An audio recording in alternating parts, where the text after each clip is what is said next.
Hello guys, welcome to my YouTube channel journey with Dilip. तो guys ये second part है हमारे इस वीडियो का, जिसमें हम बात करने वाले हैं आज आगे की करियर जो हमारे ऑप्शंस है उसके बारे में। पिछली वीडियो हमने बात करी थी कि क्या होता है डेटा साइंटिस्ट और डेटा इंजीनियर क्या होते हैं, इन दोनों के बारे में डिटेल में बात किया था कि वो क्या करते हैं, उनको किस तरह का काम दिया जाता है, क्या क्या स्किल चाहिए उनको, या फिर वो किस तरह के रियल टाइम प्रोजेक्ट किस तरह के होते हैं जिस पर वो काम करते हैं। ठीक है, अगर ये वीडियो नहीं देखा है तो आपने देखिएगा, लिंक जो है डिस्क्रिप्शन में डाला हुआ है ऑलरेडी। और आज हम बात करेंगे आगे के जो हमारे दो जो रोल्स, मेजर रोल्स हैं उनके बारे में। ठीक है, चलिए चलते हैं स्क्रीन पे, दिखाते हैं आपको आगे के रोल्स जो है जो आप सेलेक्ट करते हैं अपने करियर पाथ के लिए।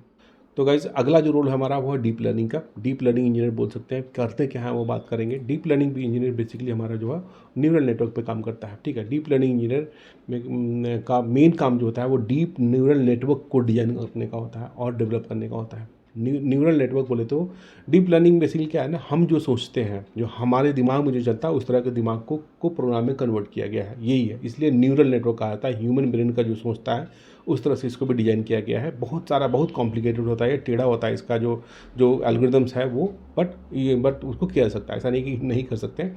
टेढ़ा होता है, इंटरेस्टिंग होता है, वो भी दिखाया तो ये मेन काम इनका न्यूरल नेटवर्क को डिजाइन करने का होता है और उसको डेवलप करते हैं। ये अलग अलग न्यूरल नेटवर्क आर्किटेक्चर जो होते हैं उनको यूज़ करते हैं। जैसे हमारा एमएल में क्या था, अलग अलग एल्गोरिदम्स होते हैं, जैसे कि डिसीजन ट्री हो गया, एक्जीबूस्ट हो गया, ये सभी जो फ्रीक्वेंटली यूज होते हैं वो सब है। इस तरह से इसमें भी होता है, सीएनएन होता है, आरएनएन होता है, एलएसटीएम होता है और ट्रांसफार्मर, ये सारे जो होते हैं आर्किटेक्चर हैं, इनका यूज़ करके जो है वो मॉडल को बनाते हैं। ठीक है, यहाँ भी मॉडल ही बनता है, यहाँ पे भी कुछ अलग साइंस नहीं है। इसलिए अगर एमएल बनता है आता है ना, तो आप डीप लर्निंग भी समझ सकते हैं, आसानी से आप कर सकते हैं। अगर एमएल आता है तो आपके ऊपर सेलेक्ट करने का कि डीप लर्निंग पढ़ना है कि नहीं पढ़ना आपको। ठीक है, अगर नहीं पढ़ना तो आप बोलिए मुझे डीप लर्निंग रोबोटिक्स वगैरह में कोई इंटरेस्ट नहीं, मैं नहीं करूँगा, मैं वो नहीं जानता हूँ, मुझे एमएल आता है, जेएनआई आता है, तो आप इजीली बोल सकते हैं। डेटा साइंटिस्ट में डेटा साइंटिस्ट बोलिए कि मुझे इतना ही आता है, या फिर डेटा इंजीनियर है तो बोलिए मुझे डेटा इंजीनियर पता है, मैं इतना सब कुछ कर सकता हूँ, मैंने ये किया है। हर चीज़ के लिए रोल है, आपको आराम से जॉब मिलेगा। ठीक है, आगे बात करते हैं इसमें। फिर उन जो भी मॉडल बनाते हैं उन मॉडल को ट्रेन करता है, टेस्ट करता है, इवेल्युएट करता है और प्रोडक्शन में डिप्लॉय करता है। जाहिर सी बात है, अगर आप बना रहे हैं तो आपको ये ट्रेनिंग करनी है, उसको इवेल्युएट करना है कि कैसा काम कर रहा है, कितना अच्छा एक्यूरेसी दे रहा है, ऑप्टिमाइज़ कीजिए, उसको देखिए। इसमें बहुत टाइम लगता है इसको करने में, क्योंकि इसमें जो होता है आगे मैंने लिखा हुआ है, deep learning model machine learning model से कंपेरिजन में बहुत ज़्यादा डेटा जो है वो एक्सपेक्ट करते हैं। सपोज कि अगर आप मशीन लर्निंग में 1 लाख डेटा दे रहे हैं तो कम से कम ये 50 लाख इसको डेटा चाहिए, तभी जाके ये कर पाएगा। इतना डेटा मिलने के बाद ना ये जनरल कंप्यूटर पर नहीं चलता है। इसके लिए कंप्यूटर में जीपीयू वगैरह का यूज़ करना पड़ता है, जीपीयू से ही डेटा को प्रोसेस कर पाता है ये। ठीक है, तो ये करने के लिए आपको एडवांस सिस्टम चाहिए और तभी जाके इसका जो है वो जो डेमो जो है वो कर सकते हैं। कुछ हद तक बहुत ही बेसिक, जैसे हेलो वर्ल्ड टाइप का जो प्रोग्राम होता है ना, बहुत ही बेसिक जो है आप गूगल कोलैब में चला सकते हैं, छोटा मोटा एप्लीकेशन चला सकते हैं, उसमें भी घंटों लगेगा उनको रन करने के लिए, क्योंकि ये इसका जो एल्गोरिदम होता है ना वो काफ़ी ज़्यादा उलझा हुआ एल्गोरिदम्स है और बहुत अंदर बहुत सारे हज़ारों लाखों लूप चलते हैं। ठीक है, उस तरह उतना लूप चलाने के लिए सिस्टम में मेमोरी चाहिए भाई, ये नॉर्मल सीपीयू से नहीं हो सकता, ये जीपीयू चाहिए इसको करने के लिए। ठीक है, तो ये बेसिक समझ में आया कि डीप लर्निंग इंजीनियर करते हैं क्या है। सिंपल भाषा में देखा है तो न्यूरल नेटवर्क जो भी हमारे होते हैं, एल्गोरिदम्स होते हैं, उनको यहाँ पे न्यूरल नेटवर्क कहा जाता है, डीप न्यूरल नेटवर्क कहा जाता है। उनका डिज़ाइन करते हैं, उसको डेवलप करते हैं, उसका यूज़ करके डेवलप करते हैं, और ये सारे जो है वो हमारे वो आर्किटेक्चर हैं, वो जो है वो नेटवर्क्स हैं उनका करो। इसमें डेटा बहुत ज़्यादा हाई मात्रा में चाहिए होता है, तो डेटा का यूज़ ज़्यादा होता है और इसको भी ट्रेन टेस्ट इवेल्युएट किया जाता है और उसकी परफॉर्मेंस को इंक्रीमेंट किया जाता है। ठीक है, अब इसमें वो किसके साथ काम करते हैं, तो डेटा इंजीनियर जाहिर सी बात है हर जगह कॉमन है। ठीक है, एआई इंजीनियर बोले तो अब डीप लर्निंग बना रहे हैं तो एआई में बहुत सारे इंजीनियर्स होंगे जो कि जिनसे आपको कम्युनिकेट करना पड़ेगा, उनके साथ आपको बात करके देखना पड़ेगा डेटा में कौन कौन से किसी ने कुछ बनाया नहीं बनाया क्या हुआ। तो एक तरह का देखा है तो यह जाहिर सी बात है बिजनेस एनालिस्ट, प्रोडक्ट मैनेजर और बिजनेस स्टेक होल्डर, ये सभी से आपको कम्युनिकेट करके बार बार अपडेट देना पड़ता है कि भाई ये अपडेट है, आपको इसमें ये लग रहा है, वो लग रहा है, ऐसा लग रहा है, वैसा लग रहा है, पूरा का पूरा कनेक्शन आपको दिखाया। तो क्लाइंट फेसिंग, ये सभी में क्लाइंट फेसिंग ज़्यादा काम है। आपको मशीन लर्निंग में दिखाया तो बहुत ज़्यादा है, इसमें थोड़ा कम है मशीन लर्निंग की अपेक्षा दिखाया जाए तो। अब आगे बात करते हैं स्किल के लिए। स्किल में जाहिर सी बात है पाइथन तो आपको चाहिए ही चाहिए, जो भी हमारे जो मशीन लर्निंग के हैं उन ये चाहिए उसमें। इसमें थोड़ा कम चाहिए, बेसिकली उतना नहीं चाहिए। इसमें आपको एक एडिशनल कैलकुलस ऐड हो जाता है, क्योंकि इसमें जो है वो फंक्शन ऑफ दिस जो ये जो वाला सिंबल था ना, फंक्शन ऑफ, और ये जो सिग्मा टाइप का सिंबल्स था वो कैलकुलस का ये चाहिए होता है। इसमें भी आपको ईडीए थोड़ा बहुत परफॉर्म करना पड़ेगा। बेसिक एमएल आपको आता है तो बहुत अच्छी बात है, आपको हेल्प मिलेगा। डीएल एल्गोरिथम जो भी होता है डीप लर्निंग के, CNN, RNN, LSTM, ट्रांसफॉर्म, ये सभी चीज़ों की आपको नॉलेज होना चाहिए। पाइटॉर्च और टेंसरफ्लो ये 2 एक्स्ट्रा ऐड होता है इसमें, ये आपको करना ही पड़ेगा। ये दोनों भी फ्रेमवर्क है देखा जाए तो, इन दोनों में से कोई एक भी आएगा तो चलेगा आपको, ठीक है। तो ये मेजर बेसिक स्किल है जो कि किक ऑफ के लिए चाहिए आपको, स्टार्टिंग के लिए। आगे और भी बहुत चीज़ में ऐड होगा, लेकिन बीइंग स्टार्टिंग में आप इतना करके आप इसको जो है आप कर सकते हैं। मेनली आप इसमें मैथमेटिक्स थोड़ा पढ़ लीजिए और ये एल्गोरिदम्स को ध्यान में रखिए और पाइथन को पकड़ लीजिए और ये एक इसमें से कोई उठा लीजिए, आप खुद से इसको आप आराम से कर सकते हैं। रही बात में प्रोजेक्ट की, जाहिर सी बात है प्रोजेक्ट में इसमें जितना भी सेल्फ ड्रिवन कार्स वगैरह आता है, अब सेल्फ ड्रिवन ऐसा नहीं है सेल्फ ड्रिवन कार बनाओ, ठीक है, उसका एक कंपोनेंट, सपोज कि गाड़ी जा रही है, आगे कुत्ता खड़ा है, बिल्ली खड़ा है, क्या खड़ा है, आदमी खड़ा है, उसको आइडेंटिफाई करो, ठीक है। एक छोटा सा प्रोग्राम लिखो। अब उसको आइडेंटिफाई करने के लिए आपको समझ लो कि कम से कम 10 दिन 15 दिन लग जाएगा भाई, ठीक है।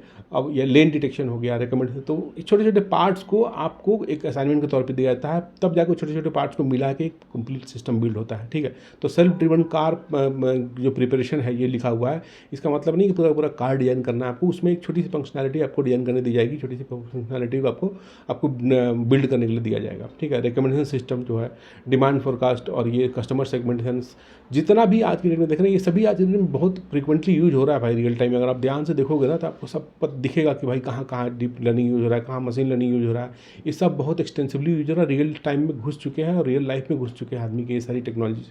इसको पढ़िए, आप लोग पढ़िएगा, नहीं तो दिक्कत हो जाएगा आने वाले टाइम में, ठीक। अब अगला रोल की बात कर रहा हूँ, जेएनआई इंजीनियर, जो मेरा फेवरेट है और मैं अभी इसी रोल पे काम भी कर रहा हूँ, ठीक है। मैं बेसिकली मैं क्या करता क्या हूँ उसमें आपको बताता हूँ। बहुत तरह के मॉडल्स से कम्युनिकेट करना पड़ता है। अब इसमें मेन काम जो होता है ना, वो मॉडल कौन सा यूज़ किया जाए, उसको फिल्टर करने में बहुत टाइम लगता है, क्योंकि इसमें कंपनी का बहुत सारा पॉलिसीज रहता है कि हमारा ये बजट है, इतना ही हम खर्चा कर सकते हैं, इतना ही देना है, ये टोकन इतना नहीं जाना चाहिए, इससे ज़्यादा टोकन नहीं आना चाहिए, क्लाइंट का बजट एक्सीड हो जाएगा। इसमें बहुत सारे इफ एंड बट्स हैं, तो कौन सा मॉडल यूज़ किया जाए ये सिलेक्ट करने में, मतलब कितना आर्किटेक्ट घुसेगा, ये घुसेगा, वो घुसेगा, ये सब फिल्टर होगा, कॉल पे कॉल होगा, बताया जाएगा। और जाहिर सी बात है किसी को ढंग से पता नहीं कि भाई कितना खा सकता है, ये अप्रॉक्सीमेट सब हिसाब किताब होता है, तो कोई रिस्पॉन्सिबिलिटी ही नहीं लेता है कि क्या कहें। वो बोलेगा आप सोच के बताओ, आप सोच के बताओ, ये सारे ऑप्शन है, एक दूसरे पे डालते हैं। तो ओवरऑल ये बेसिक काम नहीं, मतलब देखा है तो कि मॉडल्स को कम्युनिकेट, मॉडल कौन से चाहिए आपको यूज़ करना है एलएलएम के, वो सभी चीज़ को देखना पड़ता है, यूज़ करें एप्लीकेशन को बिल्ड करने के लिए। फिर लाइक चैटबॉट्स बनाने हैं, content generation, image generation, video generation. मैं बेसिकली ये कंटेंट जनरेशन पे, ट्रांसफॉर्मेशन पे, टूल्स बनाने पे, जैसे कि आपको ये एक तो हमारा माइग्रेशन के लिए बहुत सारे प्रोजेक्ट पुराने हो गए, जीडीके 1.8 में चल रहे हैं, उनको 17 से या फिर 21 में ट्रांसफॉर्म करना, अपग्रेड करना, तो उसके लिए हम लोग अभी फ़िलहाल वो बना रहे थे कैसे उसको किया जाए। एक हमारा था कि इसमें ये जो एक टूल बनाओ जिससे कि एसवी फिक्सेस, जो सिक्योरिटी वर्नरेबिलिटीज फिक्सेस हैं, वो फिक्स हो जाए, या फिर फिक्स करने को टिल सम एक्सटेंट वो हो जाए, या फिर सोनर इशू जो भी आ रहे हैं उनको कैसे एआई के थ्रू और एजेंट्स के थ्रू फिक्स किया जाए। तो इस तरह के काम को, इस तरह के टूल्स को दिया जाता है। पीओसी बनाओ, पहले पीओसी बनाओ, अगर सब कुछ सही रहा, क्लाइंट को दिखाया गया, क्लाइंट अगर एग्री होता है तो फिर आगे बनाएंगे। तो अभी देखा है तो इस तरह के पीओसी ज़्यादा चलते हैं, छोटे छोटे मॉड्यूल्स जो हमारे वो लाइव गए हैं। इन बारे में हम आराम से बात करेंगे आपसे, बट अभी फिलहाल देखा है तो ये सारी चीज़ें हम लोग जो जेएनआई इंजीनियर वो करता है। Rag based integration application build करता है, जैसे कि रैग, जाहिर सी बात है रैग बेस्ड में चैटबॉट्स वगैरह बनते हैं, तो उस बेस्ड ये करते हैं। एआई एजेंट्स बिल्ड करते हैं, जो कि सिंगल हो या मल्टीपल एजेंट्स बिल्ड करने का काम होता है। एंड एप्लीकेशन को, उन एप्लीकेशन को डिप्लॉय करते हैं, टेस्ट करते हैं, ऑप्टिमाइज करते हैं, और फाइन ट्यून भी करने का कहीं ना कहीं इसमें ऑप्शन होता है। फाइन ट्यून करिए, जो मतलब जाहिर सी बात है उसको बार बार चेक करके ही उसको आप ऑप्टिमाइज कर सकते हैं, ठीक है। अब इसका जो हम लोग जो बेसिकली काम करते हैं वो डेटा इंजीनियर तो रहता ही रहता है, उसमें डेटा हमको वहाँ से ही मिला थोड़ा बहुत, जो भी डेटा इंजीनियर्स रखते हैं जिसे नॉलेज बेस के लिए बनाना पड़ता है वो चाहिए होगा।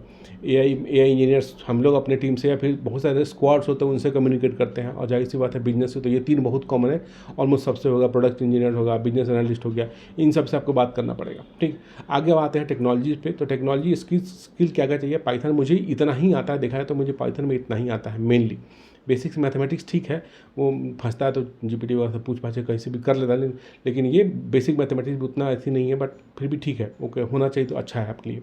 मॉडल का नॉलेज बहुत इंपॉर्टेंट है, आपको सारे मॉडल्स का नॉलेज होना चाहिए, कौन कौन से मॉडल में कितने नए मॉडल्स आए, क्या ऑप्टिमाइज़ कर रहा है, हर 2 3 4 6 महीने पे ये जीपीटी का ओपन एआई का मॉडल ऑप्टिमाइज़ कर दे रहा है, ठीक है।